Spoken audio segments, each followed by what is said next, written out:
ওয়ালাইকুম আসসালাম।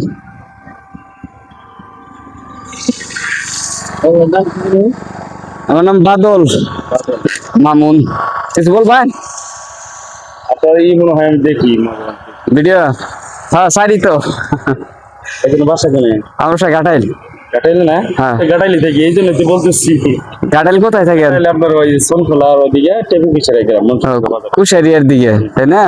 মাদ্রাসা শিখবো আচ্ছা আচ্ছা ঠিক আছে, ধন্যবাদ ভাই। আসসালামু আলাইকুম।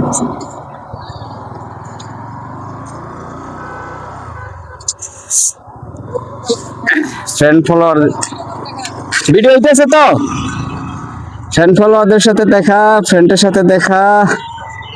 বিগ ফ্যান, আমার নাকি বিগ ফ্যান।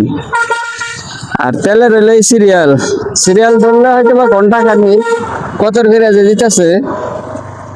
দেখ তেল উঠাবো না, তেল উঠাবো না, কারণ আমার রিজার্ভে অনেক তেল। আমি আগের ভিডিওগুলোতেও বলছি, আমি আগে ঈদের আগে আমি তেল স্টক করে রাখছি। তবে কোথায় রাখছি এটা বলবো না, ঠিক আছে?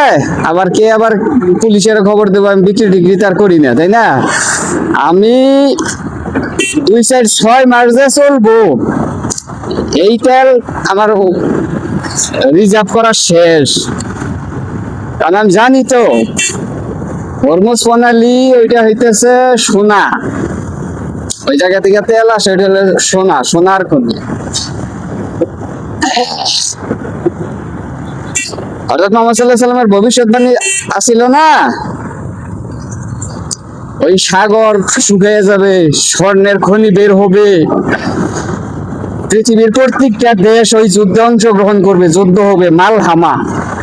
হ্যাঁ, যুদ্ধে অংশগ্রহণ করবে, 1999 জন লোক মারা যাবে।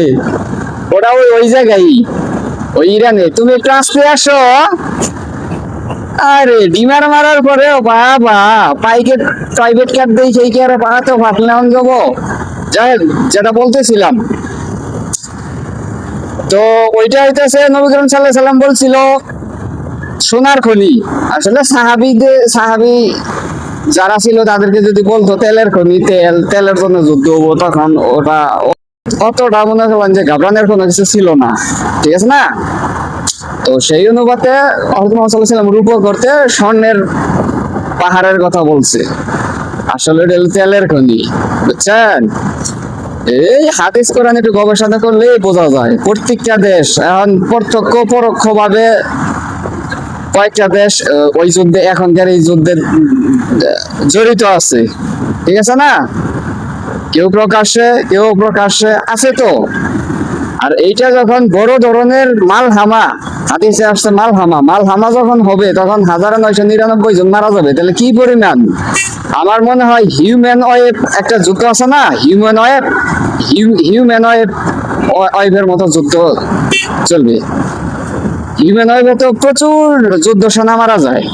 হিউম্যান ওয়েভ একটা মানে খাতারনাক একটা, এই যে মামু, খাতারনাক একটা হইতেছে যুদ্ধের কৌশল। মানে মানুষের ওয়েভ মানে ঢেউয়ের মতো যাবে, মানুষ মরতেই থাকবে, কিন্তু ওটা দেখার বিষয় না, সামনের দিকে আগাই যাইতে হবে, ওইটা হলো মুখ্য বিষয়, ঠিক আছে? তো ওই রকমটাই হবে আর কি। আর আরেকটা ইয়া বলে দিয়ে রাখি, কি বলে ভবিষ্যৎবাণী, গবেষণা তো গবেষক বকবক আর কি। গবেষকটা হইতেছে শেষ জামানায় এমনও যুদ্ধ হবে যে ইট দিয়া, ঢেল দিয়া, লাঠি দিয়া যুদ্ধ হবে। কেন হবে এটা তো এখন দেখেন একটা বিষয় কি, এই যে যুদ্ধগুলো হইতেছে, মিসাইল গুলা মারতেছে, অমক মিসাইল তমক মিসাইল, বিশাল বড় বড়, কোথায় মারতেছে? বেশিরভাগই তো অস্ত্রাগারতে, যে জায়গায় অস্ত্র উৎপাদন হয়, গোলাবারুদ, ঠিক আছে না? চাইলে দেখা গেল যে মানে যুদ্ধ করতে করতে এমন একটা পরিস্থিতি হয়ে যাব, হ্যাঁ, টানো, ঠিক আছে, মানে কোনো থাকবে না, কি বলে, কারখানা থাকবে না, অস্ত্র উৎপাদনের জিনিস থাকবে না, গুলি থাকবে কিন্তু গোলাবারুদ থাকবে না। কারণ তৈরি করা কারখানা নাই, ওই যে মাইরা উড়াই দিছে, ঠিক আছে না? তো তখন ওই যে বিল্ডিং এর ইট, ঠিক আছে না, লাঠি পাথর, হ্যাঁ, এগুলা নিয়ে যুদ্ধ হবে, ঢেলাঢেলি করবো। তাছাড়া তার কোনো অস্ত্রই নাই। সব অস্ত্র গুলা করে তো মনে করেন যে একবারে বোম মেরে দিচ্ছে। এখন ইদানিং বোঝা যায় না, পারমাণবিক কেন্দ্রে বোমা মারে, অস্ত্র বানাইতেছে, হ্যাঁ কেন্দ্রে বোমা মারে, সব ধরনের যত ধরনের মিল ইন্ডাস্ট্রি আছে সব জায়গায় এইতেছে, বোমা মারতেছে। শেষ জামানার এরকম। এটা একটা গবেষণার বিষয়, কেন ওইভাবে যুদ্ধটা হবে, ঠিক আছে না। লুল হাদিস কোরআন সম্পর্কে গবেষণা করলে এরকমটা পাওয়া যায়। আর মালহামার যেটার কথা বললাম, স্বর্ণের খনি চতুর সাইডে দেখেন, ওই যে হরমুজ প্রণালী, যে ওই সাগরটা যে আছে, সাগরের চতুর সাইডে তেল উৎপাদন হয়, চতুর সাইডে তেল উৎপাদনের কারখানা, তেল উৎপাদনের কারখানা। মেঘে দেখেন লাল লাল যে হয়ে থাকবো না, লাল লাল চিহ্ন দেওয়া আছে, ওনার সব ডিমার মারছো, আচ্ছা তুমি আগে যাও, ওনার সব তেল উৎপাদনের কারখানা, ঠিক আছে না। এখন তেল ছাড়া দেশ অচল, পৃথিবী অচল, বিশ্ব বাণিজ্য ওঠানামাই তো করে তেলের উপরে, ওই তেল ওইটাই সোনা, এই হলো বিষয়। করতেছে অনেকক্ষণ বগর বগর, কারণ বগর বগর আসলে আমি সাধারণত করি না। আমি বাইকে ভিডিও বানাইয়া পরে এডিট করে বাইকের সাথে তর্ক বিতর্ক করি, এইটা আর কি আজকে করলাম। কারো যদি ভালো লাগে এরকম কোনো কিছু তো কমেন্টে জানায়েন বুঝছেন, তাহলে আমি আরো বক বক করবো, বিভিন্ন ধরনের খেরু আছে না, খেরুদের নিয়ে। তো আরেকটা বক বক খেরুর কথা আরেকটা কথা মনে আসলো, যে নোবেল প্রাইজ শান্তিতে, নোবেল নোবেল নিয়ে কত কি, ডক্টর ইউনূস স্যারকে নোবেল প্রাইজ দিয়ে দিল শান্তিতে, ঠিক আছে না, শান্তির একটা প্রতীক। জো বাইডেন একটা জিনিস খেয়াল করে দেখেন, জো বাইডেন কি চাইছিল, শান্তিতে নোবেল চাইছিল, মানে শান্তিতে নোবেল চা নাই, তার আগে কি, তার আগে মানে শান্তি স্থাপন করব, ওই যে ইসরায়েল আর হামাসের মধ্যে যুদ্ধ করে ইসরায়েলের দেশ করে দিব, সিরিয়ার সাথে সিরিয়ার দেশ উদ্ধার করে, এরকম আর কি যুদ্ধের কিছু ঝামেলা ছিল ওই দেশগুলো নিয়ে। এগুলা নিয়ে যখন ঘাটাঘাটি শুরু করে দিল জো বাইডেন, তখন নোবেলের পক্ষ থেকে ওরা কি দিল, শান্তিতে নোবেল দিয়ে দিল, মানে ওই বিষয়গুলো চুপ থাকতে বললো, ওই দেশগুলোতে নিয়ে যেন সমালোচনা না করে। ঠিক আছে, নোবেল পাওয়ার আগে খুব বললো যে আমি শান্তি স্থাপন করব, এই দেশ ওই দেশকে করে দেবো, এই দেশ ওই দেশকে দিয়ে দেবো, নানান বক্কর চাকর করতো, ঠিক আছে। কিন্তু যখনই ওরে নোবেল দিয়ে দিল, ও মুখ চুপ, 10-12 বছর যাবত, মানে ওই কি 6-7 বছর যাবত ওর কোনো মুখে কোনো শান্তি নাই। শান্তিতে নোবেলটা যে যাবো, এই শান্তিটা ওর মধ্যে আর নাই। এই যে এখন চাইতেছে ডোনাল্ড ট্রাম্প চাইতেছে ওরে যেন শান্তিতে, এই নোবেল আসলে হয়েছে কি, এই নোবেল মানে ওদের ব্যাংকে কোটি কোটি টাকা, মানে বিলিয়ন 7,000 কোটি বিলিয়ন, মানে ওদের ব্যাংক অ্যাকাউন্টে ডলার, ঠিক আছে না। কিন্তু ওদের কোনো ওই খিদা নাই, ওদের একটা খিদা নোবেল পাওয়ানো, ওদের একটাই খিদা নোবেল পাওয়ানো। এই খিদা কিভাবে মিঠাবো, এই চালে একজনে এক ধরনের বাহানা খুঁজে বের করতেছে। কামেরে বলে আবার শান্তিতে নোবেল দেওয়া লাগবে, চিন্তা করেন, দিয়ে দেবো শান্তিতে নোবেল দিয়ে দিব।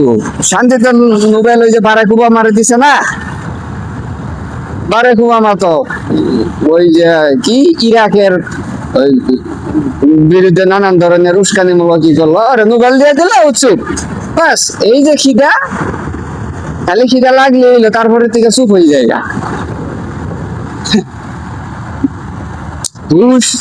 শান্তিতে নোবেল, বাবা ওদের খালি নোবেল দেও। এই যে খিদা, এই খিদাই তো কমতাছে না।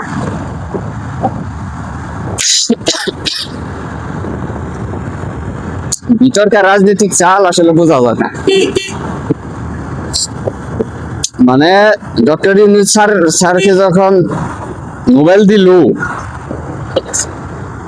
তার আগে কি ঘটনাটা ঘটে গেল, নোবেল দেওয়ার পরে মানে ও তো ওই বিভিন্ন মানে জায়গায় বিভিন্ন দেশে সফর করা শুরু করলো, মানে কূটনৈতিক একটা রাজনৈতিক একটা বিষয় প্রভাব ফেলা নিল।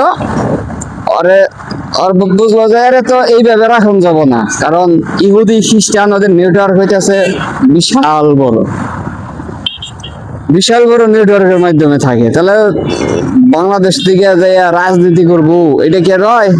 ওরাই যে বাংলাদেশে পাঠাই দিছে, যা বাংলাদেশে কয়েকদিন তত্ত্বাবধায়ক সরকার নাকি কি প্রধান উপদেষ্টা হিসেবে থাকুকা, আর এইদিকে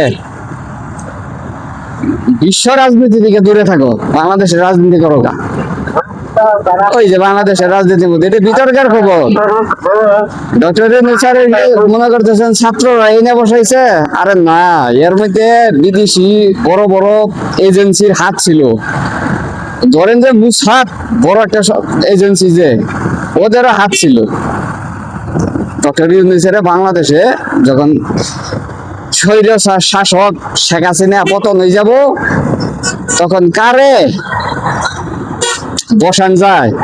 বাংলাদেশের মানুষ বাংলাদেশের মাটিতে বসে অতটা সহজভাবে সিদ্ধান্ত নেয় নাই। ঠিক আছে, এটা বিদেশের বড় বড় এজেন্ট, বিভিন্ন এজেন্সি থেকে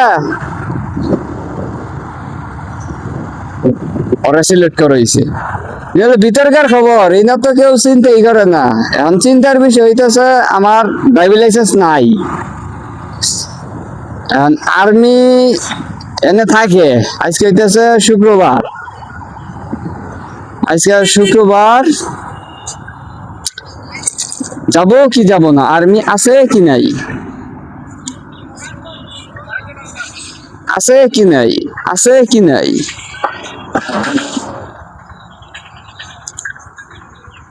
এ মামা, আর্মি আছে ভয় নাই কে?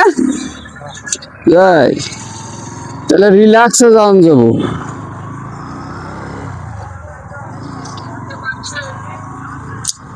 রিল্যাক্স।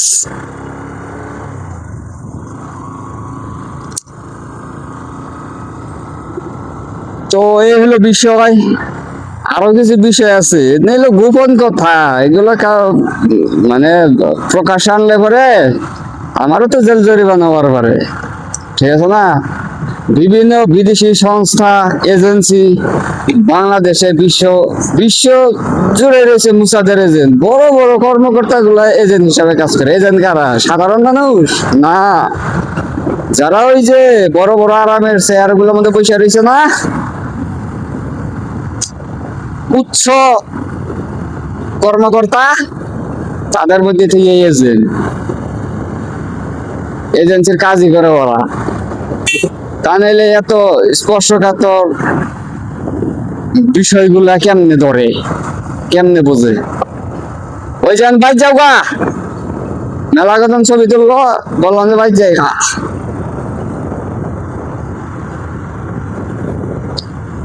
যেতে যেতে পথে আহা গানা শুন যাব, গানা নেই গাউঙ্গা।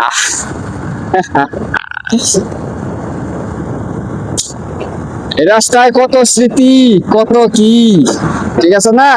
অমায়িক একটা রাস্তা, অমায়িক স্মৃতি, প্রত্যেকটা ইঞ্চিতে ইঞ্চিতে এই রাস্তায় স্মৃতি জেরে রয়েছে।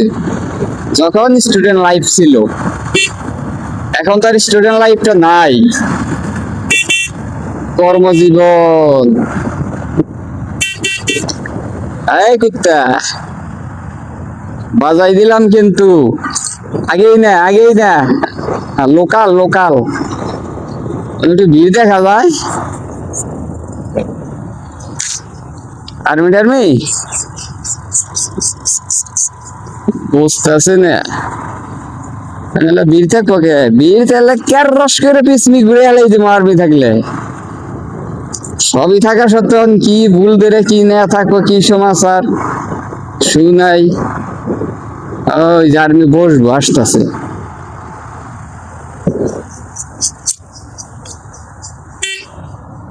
আসতেছে, এই যে বসবো যাইয়া। গুড, যাও যাও, আমি তো আগেই চলে আসলাম।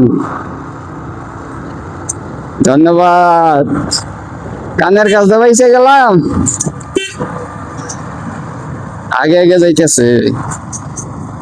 যাই, এই তো গাছের চিবিত পড়াই থাকে, ঢোকা মাত্রই